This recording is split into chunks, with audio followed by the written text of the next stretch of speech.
Hi, grade 11th. We are doing section 3.1, exploring side angle relationships in acute triangles. This is found on page 116 in your textbook. What you will want to have handy is a calculator, just to follow along in some calculations. Okay, so what we are going to do today is we're exploring the relationship between each side in an acute triangle. An acute triangle means that each angle is less than 90 and the sine of its opposite angle. So just a little quick note here. If I have triangle ABC, its angles are big letters and its sides are little letters. And the way we do the sides is opposite of angle C is side C, opposite angle B is side little b, opposite angle A is side little a. Just something to remember. Okay, so acute, no, let's do here. So here's an Inukshuk in northern Canada. So we use primary trig ratios. We use sine, cos, and tan for right triangles, but now we're going to use them for all triangles. And I know what you're thinking. Teachers have always said, nope, can't use it, not right. But what we're going to do is we are going to use it to find the height. And a height of a triangle is the same as an altitude, and it's drawn such that it goes from the top all the way down to the bottom, and it makes a right triangle. So we are, in fact, allowed to use sine, cos, and tan. Okay, so what we're going to do first is we're going to write two equivalent expressions that it represent the height. So here we have a triangle.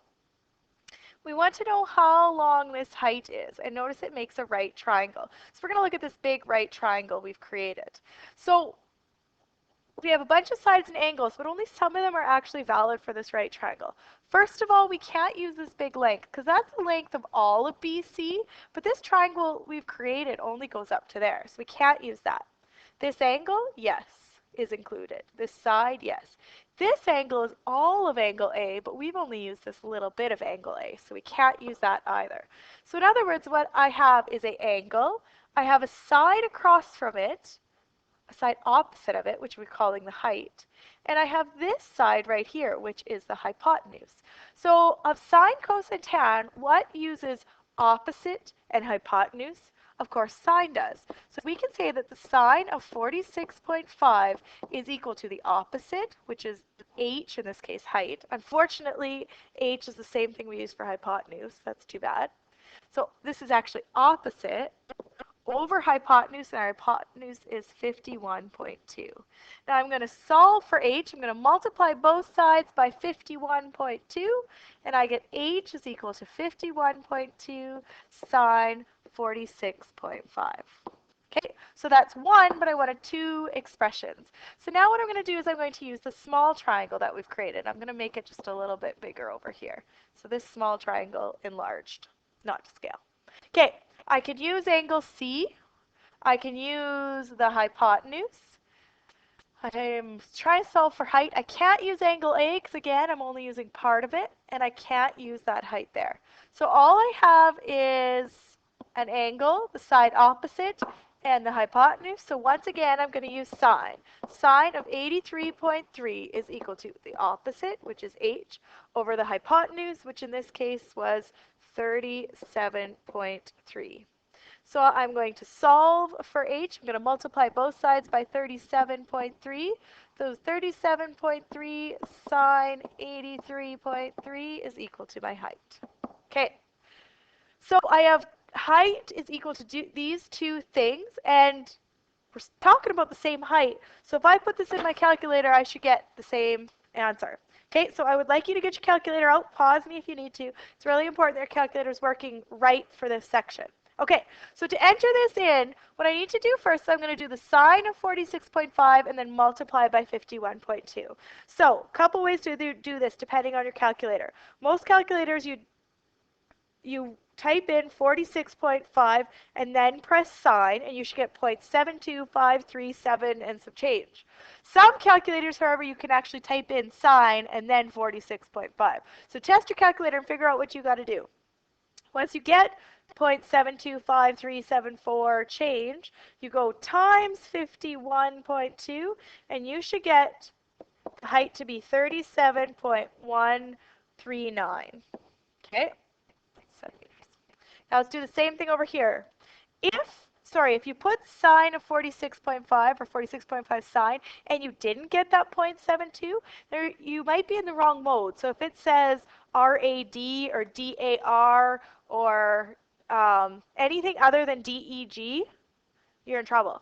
Okay, you got to figure out how to change that mode. Normally there's a mode button. If you're absolutely stuck, ask a math teacher in your school or send me an email. Okay, so let's do it over here. So in my calculator, I have to put 83.3, then sine, and then times 37.3.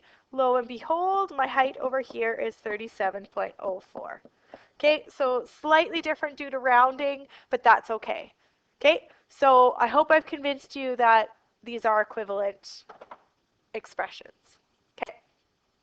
Now instead of doing a nice triangle with specific heights, I'm going to look at this general triangle over here now. I'm looking at this one, and I want to find an expression for the height.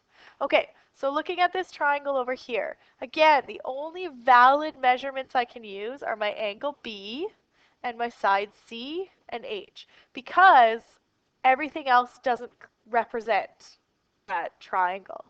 Okay, so I can say I have angle B. I can say sine of B is equal to height over C. Solving for height, because I want the height, H equals, I'm multiplying both sides by C, C sine B. Okay, now looking at that second triangle that it's cut into, I can use this length. I can use height, and I can use C. I can't use A, can't use A. Okay, so here I can say sine of C is equal to the opposite, which is the height. Opposite of that is right here, by the hypotenuse, B. Solving for H, multiplying both sides by B, I get H equals B sine C. Now, you guys should see some transitive going on. Due to the transitive property, if A equals B and B equals C, then A equals C, right? I can say that C sine B is equal to B sine C. Okay? This is actually something called the sine law that we're going to learn next. But the sine law most of the time is written this way. I'm going to divide both sides by sine B.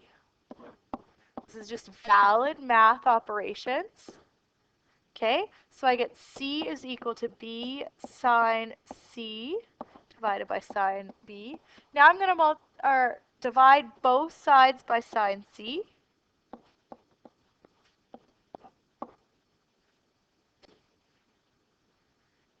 So I get C over sine C is equal to B sine B.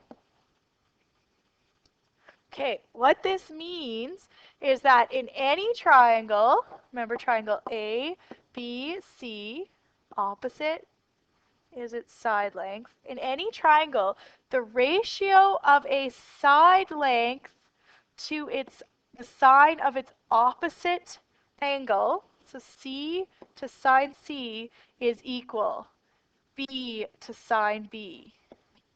Okay, that's a powerful relationship that we can use to solve.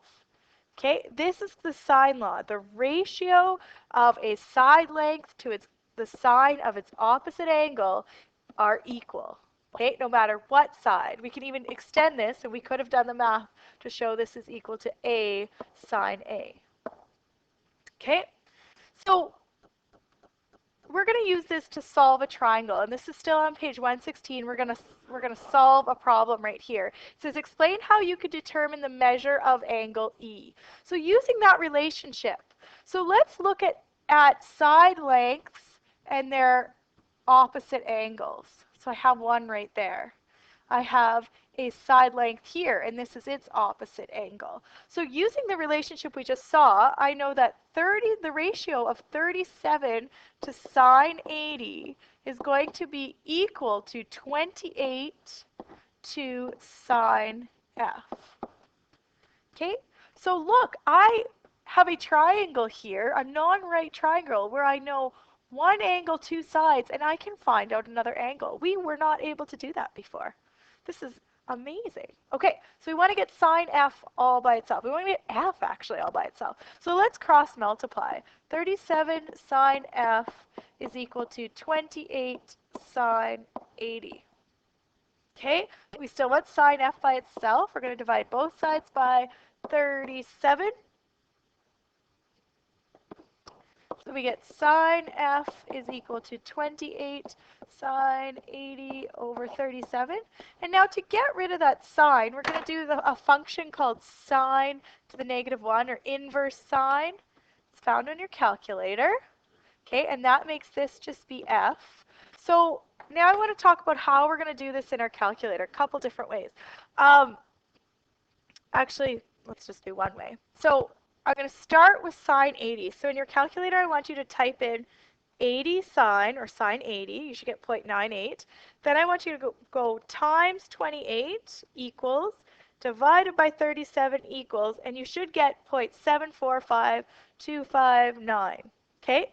Now, instead of writing that down, it's best to do this all in your calculator. What you want to do is you want to find the second button and the sine button. And when you press second sine, there should be something above your button that says sine minus 1. So I just want you to press second sine minus 1, and you should get 48.18. So what that has told us is this angle right here is 48.18 degrees. Did that answer our question? Explains how you could determine angle E. Oh, we wanted this angle. Do we have to start all over? What's going on? Well, no, in a triangle, all the angles add up to 180, so we could just go 180 minus 80, which is 100, minus 48.18. Well, we're going to get 52 and change. So that angle is just over 52. Actually, it's 52.82. Is that right? 0.82 degrees. Okay. So just to sum it up, the ratio of the length of the opposite side to the sine of the angle are equivalent for all three side angle pairs in an acute triangle. And here is that relationship. Okay, so you have a couple questions to try out on your overview.